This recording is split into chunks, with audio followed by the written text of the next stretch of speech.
Assalamualaikum warahmatullahi wabarakatuh. Di kesempatan kali ini kita akan melanjutkan perkuliahan kita tentang jaminan mutu pangan terkait dengan apa itu atribut mutu produk pangan. Atribut mutu pangan sendiri itu terbagi atas dua kelompok atribut. Yang pertama adalah atribut mutu intrinsik dan yang kedua adalah atribut mutu ekstrinsik. Apa itu atribut intrinsik dan apa itu atribut mutu ekstrinsik? Kita akan pelajari lebih lanjut. Yang pertama kita akan membahas terkait dengan apa itu atribut mutu intrinsik.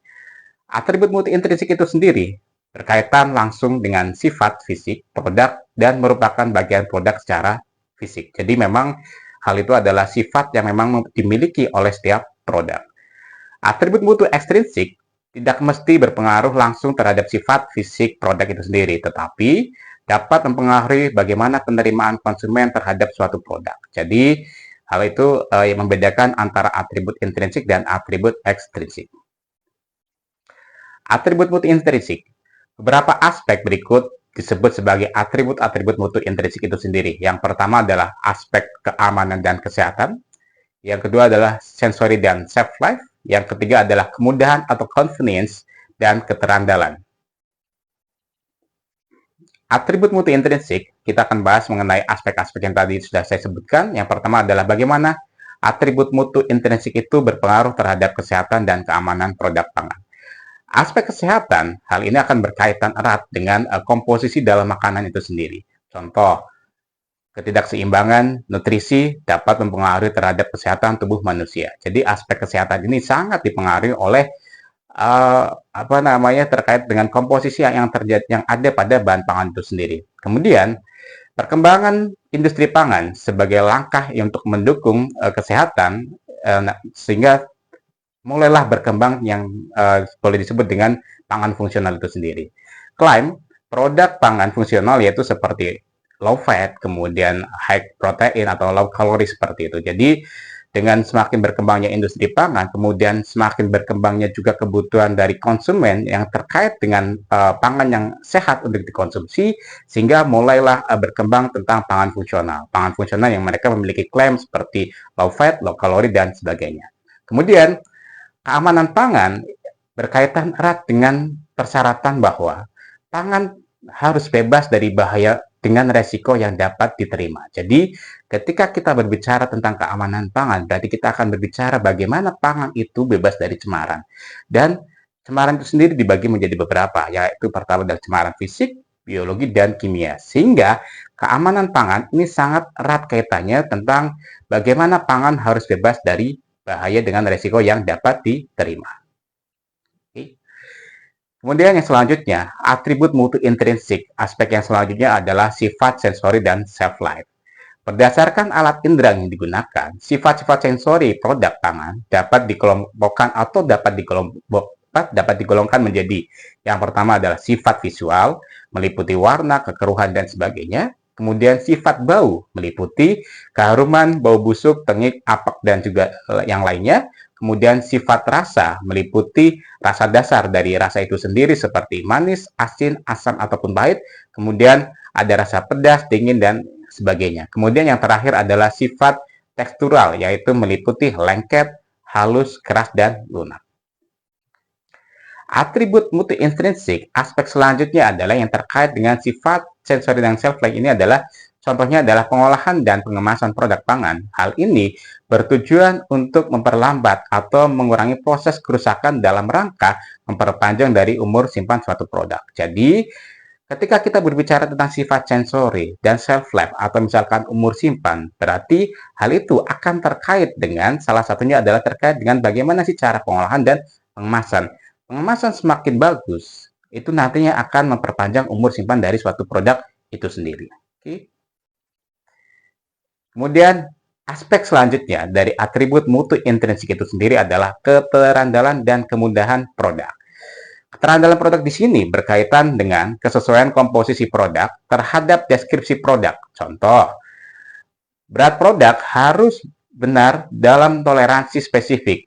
Misalnya adalah klaim produk yang diperkaya vitamin C, ini harus sesuai dengan konsentrasi aktual setelah produk selesai diproses. Jadi, ketika suatu produk itu mengklaim, misalnya di sini adalah kaya akan vitamin C, berarti nantinya konsentrasi yang ada pada produk itu harus sesuai dengan apa yang sudah diklaim di awal.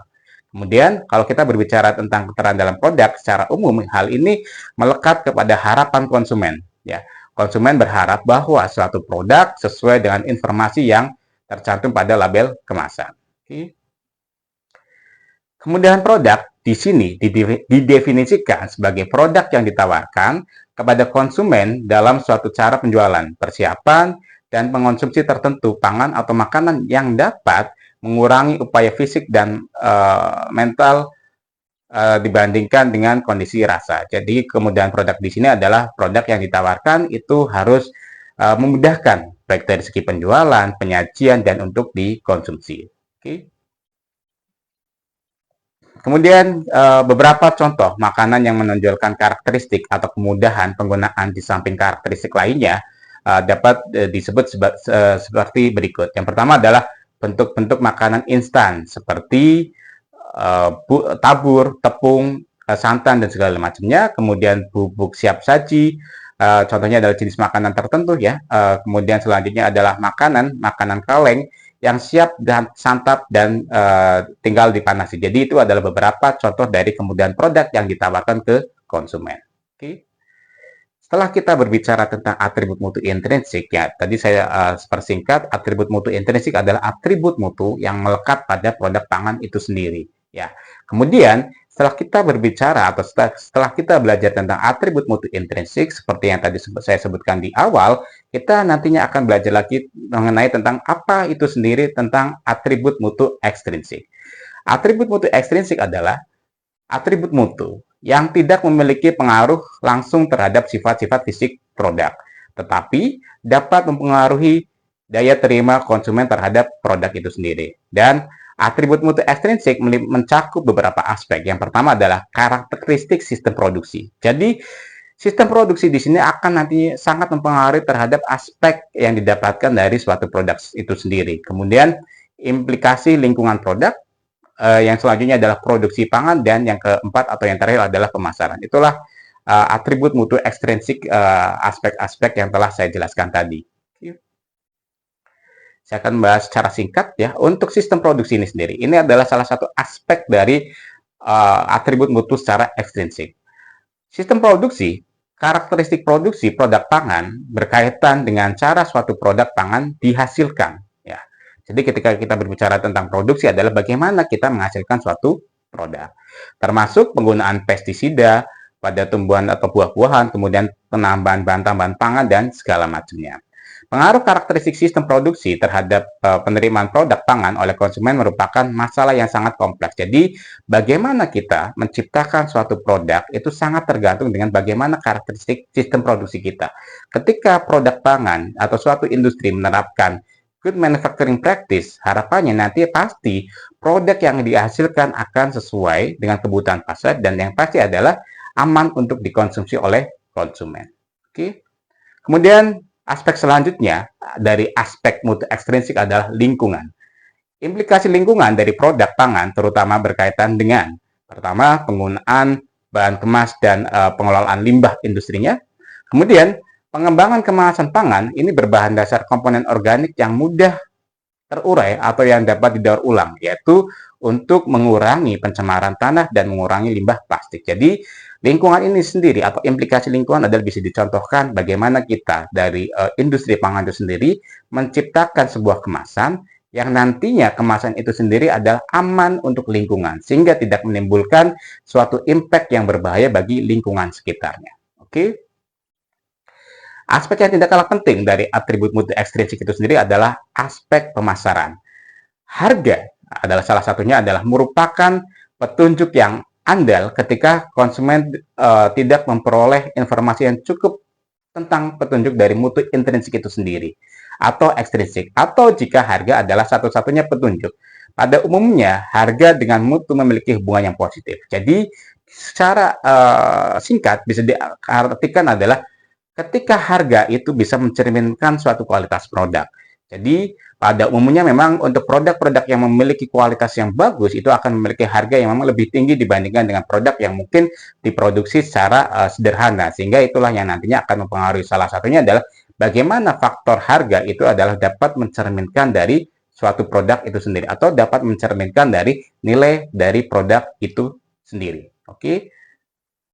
Kemudian di Indonesia untuk beberapa jenis makanan tradisional seperti soto, gudeg, sate dan segala macamnya biasanya diiringi nama daerah asalnya seperti sate ayam Ponorogo, gudeg Jogja dan segala macamnya. Jadi pemasaran ini pun bisa kita kemas lagi dengan lebih menarik ketika nama suatu produk itu sendiri bisa mencerminkan asal dari produk berasal. Misalnya kayak seperti yang tadi disebutkan, ketika kita berbicara gudeg, di situ nanti akan ada imbuhan di belakangnya yang itu yang berasal atau mencerminkan dari produk dari mana itu berasal. Misalnya kayak tadi gudeg Jogja ataupun misalkan bisa disebut dengan apa namanya gudeg goreng Sukaraja. Jadi aspek pemasaran itu cukup luas ya. Salah satunya tadi kita sudah bahas bagaimana harga itu bisa mencerminkan suatu nilai produk. Kemudian bagaimana dari penamaan suatu produk itu sendiri bisa mencerminkan asal dari produk itu berasal. Oke, lanjut. Jadi itulah yang dapat kita pelajari mengenai aspek intrinsik dan aspek ekstrinsik dari jaminan mutu pangan. Semoga apa yang kita pelajari hari ini bisa bermanfaat buat kita semuanya. Sekian yang bisa saya sampaikan. Terima kasih. Wassalamualaikum warahmatullahi wabarakatuh.